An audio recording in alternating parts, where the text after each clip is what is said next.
এই আয়াতগুলির বিষয়বস্তু হলো যে আমাদের উপরে আল্লাহ তাআলা যত নিয়ামত দান করেছেন তার মধ্যে কয়েকটি নিয়ামতের কথা এই আয়াতগুলির মধ্যে আসতেছে।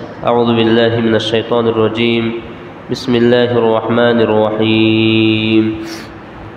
আল্লাহু আনজালা মিনাস সামাই মাআন ফাআহইয়া বিহিল আরদা বা'দা মাউতিহা ইন্না ফি যালিকা লাআয়াতান লিকাওমিন ইয়াসমাউন ওয়া ইন্না লাকুম ফিল আনআমি লা'iবরাতান নুসকিকুম মিম্মা ফি বুতুনিহি من بين فرز ودم لبنا خالصا سائغا للشاربين ومن ثمرات النخيل والأعناب تتخذون منه سكرا ورزقا حسنا إن في ذلك لآية لقوم يعقلون وأوحى ربك إلى النحل أن اتخذي من الجبال بيوتا ومن الشجر ومما يعرشون ثم كلي من كل الثمرات فاسلكي سبل ربك ذللا يخرج من بطونها شراب مختلف ألوانه فيه شفاء للناس إن في ذلك لآية لقوم يتفكرون والله خلقكم ثم يتوفاكم ومنكم من يرد إلى أرذل العمر لكي لا يعلم بعد علم شيئا إن الله عليم قدير والله فضل بعضكم على بعض في الرزق فما الذين فضلوا براد رزقهم على ما ملكت أيمانهم فهم في سواء أفبنعمة الله يجحدون والله جعل لكم من أنفسكم أزواجا وجعل لكم من أزواجكم بنين وحفدة ورزقكم من الطيبات أفبالباطل يؤمنون وبنعمة الله هم يكفرون এখানে বলা হচ্ছে আল্লাহ তাআলা বলছেন যে আল্লাহু আনজালা মিনাস সামা, আর আল্লাহ তো তিনি যিনি আসমান থেকে বাড়ি বর্ষণ করেন, পানি বর্ষণ করেন, অর্থাৎ বৃষ্টি বর্ষণ করেন। ফাআহইয়া বিহিল আরদা বা'দা মাউতিহা, এই পানি দিয়ে তিনি কি করেন? মৃত জমিনকে জীবিত করেন। মৃত জমিন দ্বারা অর্থ হলো শুকনা জমিনকে। অনেক সময় দেখা যায় চৈত্র মাসের খরাতে আপনার ধানের জমিন ফেটে একবারে চচির হয়ে যায়। তো এই যে জমিন ফেটে গেল, জমিনের ঘাস শাকসবজি সব মরে গেল, এর দ্বারা কেমন যেন জমিনটাই মরে গেছে। এখন এই জমিনে যখন বৃষ্টির পানি পড়ে তখন জমিন আবার সতেজ হয়, সে আবার আগের রূপ নেয়, ফলন দিতে সক্ষম হয়। তো এই বৃষ্টির পানি দিয়ে আমি মৃত জমিনকে জীবিত করি। ইন্না ফি যালিকা লাআয়াতান লিকাওমিন ইয়াসমাউন, নিশ্চয় এর মধ্যে রয়েছে শ্রবণ শক্তিওয়ালাদের জন্য নিদর্শন, যারা শুনতে পায়। এই যে কথাগুলি বলা হচ্ছে, এগুলি যাদের কানে ঢোকে, যারা শুনতে পায়, তাদের জন্য রয়েছে নিদর্শন। ওয়া ইন্না লাকুম ফিল আনআম, আর তোমাদের জন্য আমি চতুষ্পদ জন্তুর মধ্যে কি নিয়ামত রেখেছি? লাইবরাতান, অনেক শিক্ষণীয় বিষয় রয়েছে চতুষ্পদ জন্তু জানোয়ারের মধ্যে, আমাদের জন্য শিক্ষার বিষয় রয়েছে।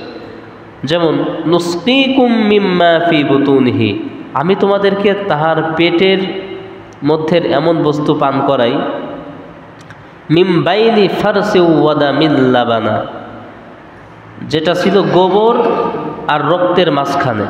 অর্থাৎ এই যে দুধ, এই যে বলছে লাবানান মানে দুধ, এই দুধ আসে, যে শিরা আছে, যে রগ আছে গোবর আর রক্তের, এর মাঝখান দিয়ে এই দুধের রগটা, মাঝখান দিয়ে দুধের রগ।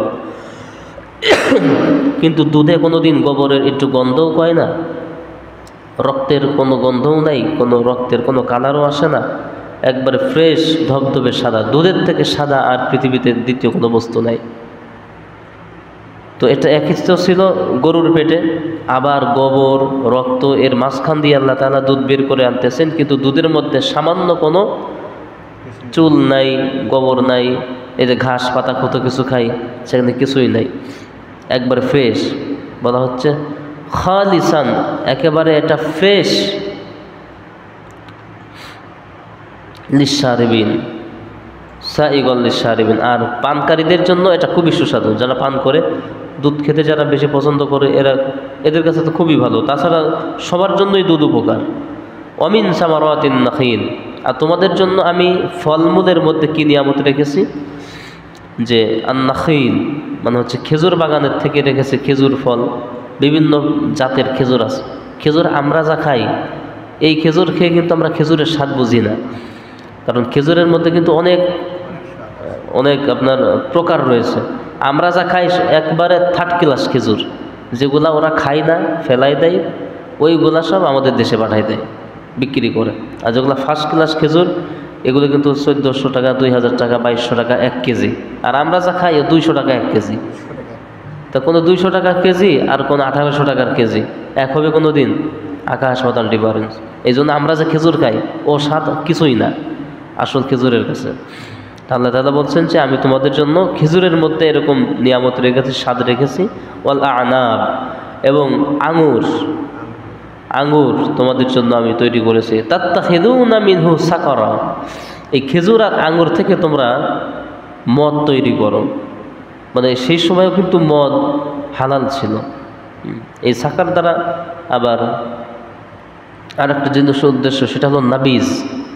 হ্যাঁ, মদ হারাম কিন্তু নাবিজ কিন্তু হালাল। নাবিজ বলা হয় রাতের বেলায় আপনি 2-5টা খেজুর গ্লাসের মধ্যে ভিজায় রাখলেন, সকালবেলায় দেখবেন ওই পানিটা মিষ্টি হয়, ওই পানিটা খেজুরের একটা লাল লাল কালার আসে। এটা আমি খাই মাঝে মাঝে, এটা খুব উপকারী, এটা খাওয়া যায়। এবারে কিশমিশ ভিজিয়ে রাখলেন রাতের বেলায়, বা আগের দিন ভিজিয়ে রাখলেন, পরের দিন খেলেন ওই পানি, এটা খুবই উপকার, সুস্বাদু এবং স্বাস্থ্যসম্মত, এটা হালাল। তো আগে এই খেজুর দিয়ে, এখনও বানাই, খেজুর এবং আঙুরের রস দিয়ে কিন্তু মদ, আসল যে দামি মদ, এগুলি তৈরি হয়। তো এই মদ তোমরা তৈরি করো এই খেজুর আর আঙুরের রস দিয়ে। ওয়ারিজকান হাসানা, এবং বিভিন্ন ধরনের দামি দামি খাবার তোমরা তৈরি করো এই খেজুর দিয়ে, আঙুর দিয়ে। ইন্না ফি যালিকা লাআয়া, নিশ্চয় ইহার মধ্যে রয়েছে অনেক নিদর্শন, লিকাউমি ইয়াকিলুন, জ্ঞানী মানুষদের জন্য, জ্ঞানী সম্প্রদায়ের জন্য। ওয়াউহা রাব্বুকা ইলান নাহলি আন ইত্তাখিযি মিনাল জিবাল, আমরা যে মধু খাই, আল্লাহ বলছেন যে তোমার রব, নাহাল, এই সূরার নাম হচ্ছে সূরা আন-নাহাল। নাহাল অর্থ হলো মৌমাছি, মৌমাছির নামে এই সূরাটি অবতীর্ণ। এই যে এখানে যে নাহাল শব্দ আসছে, এই শব্দটাই এই নামের বেলায় আল্লাহ তাআলা প্রয়োগ করেছেন, যে তোমার রব মৌমাছিকে এই ইলহাম করলো তার অন্তরের মধ্যে, যে আনিত্তাখিযি মিনাল জিবাল, মৌমাছিকে বললো, মৌমাছি তোমরা হলো পাহাড়ে ঘর নির্মাণ করবে, মানে চাক। আমাদের যে গাছে টাছে যে চাক হয়, এগুলা তো ছোট ছোট, কিন্তু পাহাড়ে যে চাক হয় বিরাট বড় বড় চাক। এই জন্য এখানে প্রথমেই কিন্তু পাহাড়ের কথা আসছে, যেহেতু বড় চাক পাহাড়েই হয়। তো তাকে নির্দেশ করা হলো, মৌমাছি তোমরা পাহাড়ে ঘর বানাও, মানে চাক বানাও। বুয়ুতান অমিনাস সাজারি, এরপরে বলছে যে গাছে, বিভিন্ন গাছগাছালিতে তোমরা চাক বানাবে বা ঘর বানাবে। অমিম্মা ইয়ারিসুন, আর মানুষেরা যে বড় বড় অট্টালিকা নির্মাণ করে, সেই অট্টালিকার ছাদে, বেলকুনিতে, এইসব জায়গায় তোমরা চাক বানাবে। এটা আল্লাহ তাআলা মৌমাছিকে নির্দেশ দিয়েছেন, ইলহাম দিয়েছেন। এই যে পেপার মিলে যখন বিল্ডিংগুলো ভাঙার আগে, হ্যাঁ, প্রচুর পরিমাণে বিল্ডিংয়ের এই বেলকুনিতে, হ্যাঁ, বিভিন্ন জায়গায় ঝুলে ঝুলে থাকতো। তো এই নির্দেশ মৌমাছিকে দিলেন আল্লাহ, যে তোমরা এভাবে বিল্ডিংয়ে এবং বিভিন্ন অট্টালিকায়, গাছে আর পাহাড়ে তোমরা ঘর নির্মাণ করো। আর কি করবে? সুম্মা কুলি মিন কুল্লি সামারাত, আগে ঘর বানাতে বললেন, এরপরে বললেন যে তোমরা প্রত্যেক ফলমূল থেকে তোমরা রস আহরণ করবে, খাবে। এরা কিন্তু সব ফুলেই যায়, সব ফুলেই এরা বসে। ফাসলুকি সুবুলা রব্বিকি যুলুলা, এরপরে তোমরা তোমাদের রবের দেখানো সহজ পথকে অবলম্বন করবে। মানে যেভাবে আল্লাহ তাআলা তোমাদেরকে মধু তৈরি করার যে শিক্ষা তোমাদেরকে দিয়েছেন, সেই শিক্ষা অনুযায়ী তোমরা মধু তৈরি করবে। দেখেন আমরা যে মধু খাই, তো মধুর ব্যাপারে আল্লাহ তাআলা কত সূক্ষ্ম বর্ণনা দিচ্ছেন। যে প্রথম মৌমাছিকে বললো, মৌমাছি তোমরা ঘর বানাও, এরপরে বলছেন যে তোমরা প্রত্যেক ফলমূলে বসবে এবং সেখান থেকে উৎকৃষ্ট রসটুকু আহরণ করে রবের দেখানো পদ্ধতিতে তোমরা মধু বানাবে। এই মৌমাছিকে মধু তৈরি করার যে পদ্ধতি এটা আল্লাহ তাআলা শিখিয়েছেন। ইয়াখরুজু মিন বুতুনিহা শারাবুম মুখতালিফুন, আল্লাহ তাআলা বলছেন যে এভাবে করে আমি মৌমাছির পেট থেকে বিভিন্ন রং বেরঙের মধু বের করি। মধুর কিন্তু রং বিভিন্ন হয়। আপনার সাধারণ যে ফুলের মধু এটার একটা কালার থাকে, এটা হয় লাল। এরপরে আপনার সরিষা ফুলের মধু এটা কিছুটা হলুদ হয়, সরিষা বর্ণের হয়। এরপরে আপনার হ্যাঁ তারপরে এই যে কালো জিরা ফুলের মধু এগুলো কিন্তু সাদা হয়। তো এরকম বিভিন্ন রং বেরঙের মধু আমি তার পেট থেকে বের করি। আল্লাহ তাআলা বলছেন বুতুন, বাতনুন মানে হচ্ছে পেট, যে আমি তাদের পেট থেকে বিভিন্ন কালারের মধু বের করি। ফিহি শিফাউল লিন্নাস, এই মধু দিয়ে কী হয়, এটা মানুষ জাতির জন্য প্রতিষেধক, শেফা। মধু আর কালো জিরা এটা কিন্তু সর্বরোগের ঔষধ। হাদিসে বলা হচ্ছে যে হাব্বাতুন সাউদা, সাউদা মানে হচ্ছে কালো, কালো দানা, সেটা হচ্ছে আপনার কালো জিরা। এটা সব রোগের ওষুধ ইল্লা সাওম, মৃত্যু ছাড়া সব রোগের প্রতিষেধক এই কালো জিরা। যদিও আপনি কালো জিরা খেলে হয়তো আমি প্রতিদিনই খাই, কিন্তু তারপরও তো আমার ঠান্ডা হাবিজাবি লেগেই থাকে। তা আসলে ওষুধ প্রতিষেধক মানে শুধু আপনি কালো জিরা খেলে যে একবারে সুস্থ থাকবেন তা না, এটা একটা সুস্থ থাকার মাধ্যম। এরপরেও রোগ ব্যাধি এগুলো তো হবেই। তো এই মধুতে রয়েছে মানব জাতির জন্য শেফা মানে প্রতিষেধক। ইন্না ফি যালিকা লাআয়া, আর ইহার মধ্যে রয়েছে অনেক নিদর্শন, লিকাউমি ইয়াতাফাক্কারুন, চিন্তা গবেষণা যারা করে তাদের জন্য। আল্লাহু খালাকাকুম সুম্মা ইয়াতাওয়াফাকুম, এরপরে আল্লাহ তোমাদেরকে সৃষ্টি করেছেন এবং তিনি তোমাদেরকে মৃত্যু ঘটাবেন। আল্লাহ তোমাদের স্রষ্টা এবং তিনি তোমাদের মৃত্যু ঘটাবেন। ওয়া মিনকুম মান ইউরাদ্দু ইলা আরযালিল উমর, কিন্তু তোমাদের মধ্যে কিছু কিছু মানুষকে আল্লাহ তাআলা বয়সের একেবারে জীর্ণ একটা সময়, মানে একদম বেশি বয়স, বুড়া হয়ে যাওয়া, এই বয়সের একদম প্রান্ত সীমায় তিনি পৌঁছে দিবেন। 80 বছর, 110 বছরেরও এখন মানুষ বেঁচে আছে। তো এতদিন বেঁচে থাকাটা হলো কষ্ট। হযরত আলী রাদিয়াল্লাহু তাআলা আনহু এই আয়াতের ব্যাখ্যার মধ্যে আসছে। আলী রাদিয়াল্লাহু তাআলা আনহু বলছেন, একজন মানুষ 75 বছর পর্যন্ত যখন বয়স হয়, এরপরে গিয়ে তার সেন্সলেস হয়ে যায়, তার আর কিছু মনে থাকে না, সে তখন বাচ্চাদের মতো ব্যবহার করা শুরু করে। হ্যাঁ, তো এই 75 বছর বয়স এটাই হয়তো সর্বোচ্চ, মানে একটু ভালো বয়স। এরপরে আর বেঁচে থাকাটা সবার জন্যই কষ্ট, যে থাকবে তার জন্যও কষ্ট, পরিবারের জন্যও কষ্ট। সে তো কোনো একটা বোঝা, কোনো রকম এই বোঝাটা মাটির নিচে পুঁতে রাখতে পারলেই মানুষের মানে শান্তি। এরকম লিকাইলা ইয়ালামা বা'দা ইলমিন শাইআ, আল্লাহ তাআলা বলছেন যে বয়সের একদম শেষে আমি তাকে নিয়ে যাই কেন, যাতে তার কিছুই আর মনে না থাকে। একজন মানুষ ছিল বিদ্বান, ডক্টর, ইঞ্জিনিয়ার বা অনেক বড় আপনার জ্ঞানী।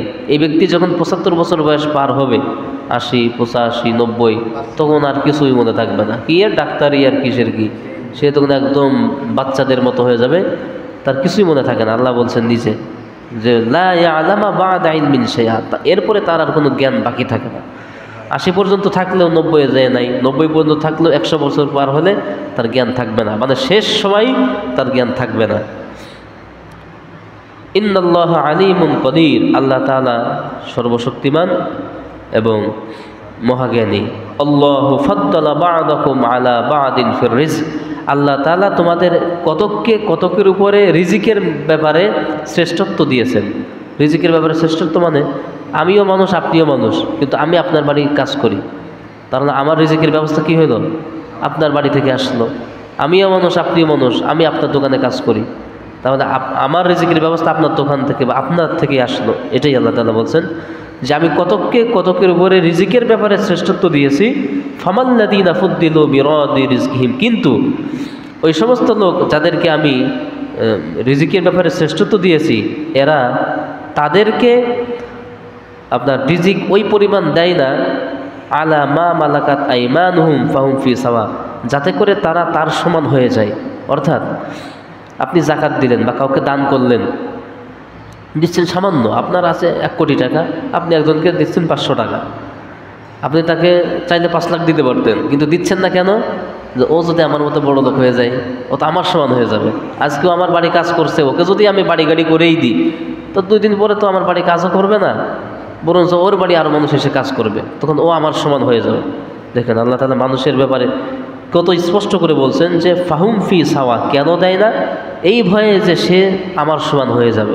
এই জন্য মানুষ তাকে যে সম্পদ দেওয়া হয়েছে এই সম্পদ থেকে পরিমাণ অনুযায়ী দান করে না, একেবারে ন্যূনতম জিনিসটা সে দান করে। আফা বিনিআমাতিল্লাহি ইয়াজহাদুন, তবে কি তারা আল্লাহর নিয়ামতের ব্যাপারে অস্বীকার করে? মানে সে যদি দান করে, এটা তো আল্লাহ তাআলা তাকে আরও বৃদ্ধি করে। আপনি যদি কাউকে দান করেন, আপনার সম্পদের মধ্যে আল্লাহ তাআলা আরও বৃদ্ধি করবেন, নিয়ামত বাড়াই দিবেন। তো এই নিয়ামতের কথার প্রতি কিন্তু আমাদের বিশ্বাস কম, যার কারণে আমরা দান করিও কম। আমরা মনে করি দিলেই কমে যাবে, কিন্তু আল্লাহ বলছেন দিলে বাড়বে। তবে কি তারা আল্লাহর নিয়ামতের ব্যাপারে অস্বীকার করে? আল্লাহু জাআলা লাকুম মিন আনফুসিকুম আজওয়াজা, আল্লাহ তাআলা তোমাদের থেকেই তোমাদের স্ত্রীদেরকে সৃষ্টি করেছেন। ওয়া জাআলা লাকুম মিন আজওয়াজিকুম বানিনা ওয়া হাফাদাতা, এবং তোমাদের স্ত্রীদের থেকে তোমাদের সন্তানাদি সৃষ্টি করেছেন, তোমাদের নাতিপুতিও সৃষ্টি করেছেন। হ্যাঁ, বানিন মানে সন্তানাদি, ওয়া হাফাদাতা মানে হলো নাতিপুতিও। ওয়া রাযাকাকুম মিনাত তাইয়্যিবাত, আর তোমাদের জন্য তিনি পবিত্র রিজিক তৈরি করেছেন। আফা বিল বাতিলি ইউমিনুন আফা বিল বাতিলি ইউমিনুনা ওয়া বিনিআমাতিল্লাহি হুম ইয়াকফুরুন। আফা বিল বাতিলি ইউমিনুনা, তবে কি মুমিনেরা, আফা বিল বাতিলি ইউমিনুনা, তবে কি ইমানদারদেরকে বাতিল করতে চাই? ওয়া বিনিআমাতিল্লাহি হুম ইয়াকফুরুন, নাকি তারা আল্লাহর নিয়ামতকে অস্বীকার করে? আচ্ছা, এটি ছিল 72 নম্বর আয়াত পর্যন্ত সূরা আন-নাহলের। আগামী দিন বাকি। اللهم صل وسلم على رسول الله لا اله الا الله. اللهم امين. ربنا ظلمنا انفسنا وان لم تغفر لنا وترحمنا لنكونن من اللهم تقبل منا انك انت السميع العليم وتب علينا انك انت التواب الرحيم. سبحان ربك رب العزة عما يصفون وسلام على المرسلين والحمد لله رب العالمين.